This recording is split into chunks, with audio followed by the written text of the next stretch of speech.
서울의 소득 대비 주택 가격 비율은 26배에 달하며 이는 뉴욕의 13배보다 2배 높은 수치입니다.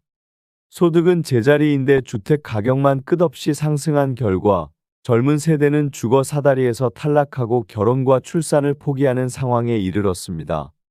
지금의 부동산 가격은 실질 소득과 전혀 괴리된 빚의 거품일 뿐입니다. 이미 OECD와 주요 국제 기관들도 한국 경제의 회복 가능성보다는 장기 침체를 전망하고 있으며 주택 시장의 버블 붕괴 가능성을 높게 보고 있습니다.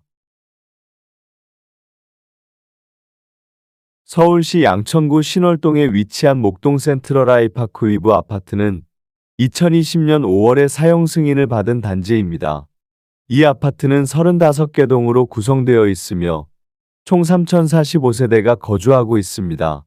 최고 층수는 23층이며 용적률 264%, 건폐율은 24%입니다.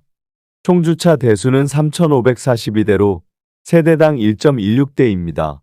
33평형의 월 평균 관리비는 약 24만원입니다.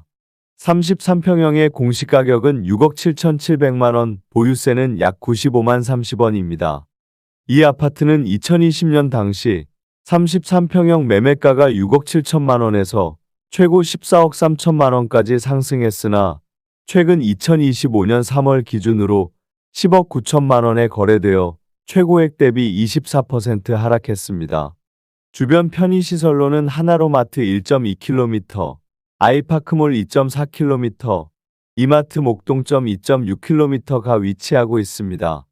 종합병원으로는 서남병원이 약 1km 거리에 있으며 반경 1km 이내에 병원 132개, 약국 36개, 편의점 24개, 마트 5개, 학원 77개가 분포되어 있습니다. 교육시설로는 서울 신남초등학교 10m, 신남중학교 607m, 백암고등학교 553m가 있습니다. 어린이집으로는 국공립마루 어린이집 72m와 국공립나래 어린이집 107m가 가까운 거리에 위치해 있습니다. 교통편으로는 신정내거리역이 936m 거리에 있으며 여의도까지 약 35분, 강남까지는 약 55분이 소요됩니다. 해외 신용평가 기관들이 한국 경제에 대해 일제히 비관적인 전망을 내놓고 있습니다. 영국의 캐피털 이코노믹스는 한국의 경제 성장률을 0%대로 낮춘 최초의 기관이며 환율은 1,500원대, 코스피는 2,200선까지 하락할 것으로 예측했습니다. S&P, 피치, OECD 등 주요 기관들 역시 한국의 성장률 전망을 모두 하향 조정했습니다. 이는 한국 경제가 예상보다 훨씬 더 빠르게 악화되고 있음을 시사합니다. 특히 물가 상승률이 1.9%로 하락할 것으로 전망되면서 이는 디플레이션의 조짐으로 해석되고 있습니다. 문제는 실질 GDP 성장률이 0.9%로 낮아지고 있음에도 불구하고 정부는 명목 GDP를 3.8%로 예상하며 가계부채 비율을 조절하려 했다는 점입니다. 이런 괴리는 한국 경제의 현실과 정부 전망 사이의 간극을 보여줍니다. 고환율 지속 또한 심각한 문제입니다.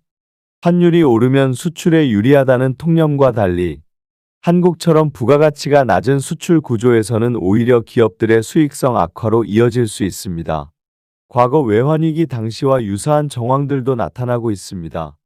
대우그룹이 해체되었던 IMF 당시처럼 현재 대기업들에도 부정적 징후가 포착되고 있으며 특히 롯데는 단기 차입금만 13조 4,397억 원에 이르며 위기설이 제기되고 있습니다. 롯데케미컬은 2조 원 가까운 순손실을 기록했고 롯데월드타워를 담보로 설정하는 등 자금난을 겪고 있는 모습입니다.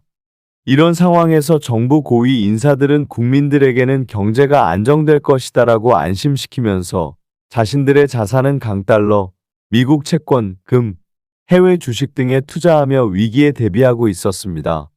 부총리 등 경제수장은 환율 방어에 책임이 있음에도 불구하고 2억 원 상당의 달러 자산에 투자했으며 한국은행조차 환율 상승으로 수익을 냈다는 점은 위기의 도래를 이미 알고 있었다는 방증입니다.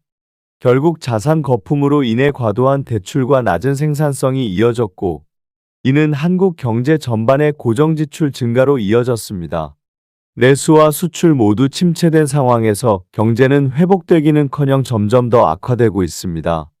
원화 가치가 다른 주요국 통화보다 유독 빠르게 하락하고 있다는 점은 외국인 투자자들조차 한국 경제를 불신하고 있다는 뜻입니다. 외환 보유고가 고갈되지 않았다고 해서 외환위기가 아니라고 볼 수 없으며 이미 외환위기의 전조는 충분히 관측되고 있는 상황입니다. 이처럼 자산 거품으로 인한 가계부채, 고환율, 정치적 불확실성, 대기업의 위기 신호, 고위 공직자들의 위기 대비 행보 등을 종합해 볼 때 결국 부동산 가격은 크게 하락할 수밖에 없습니다. 자산 가격의 급등은 실질적인 생산성을 수반하지 못했기 때문에 그 거품은 언젠가 반드시 빠질 수밖에 없으며 지금은 이미 그 하락의 초기 국면에 들어섰다고 볼 수 있습니다.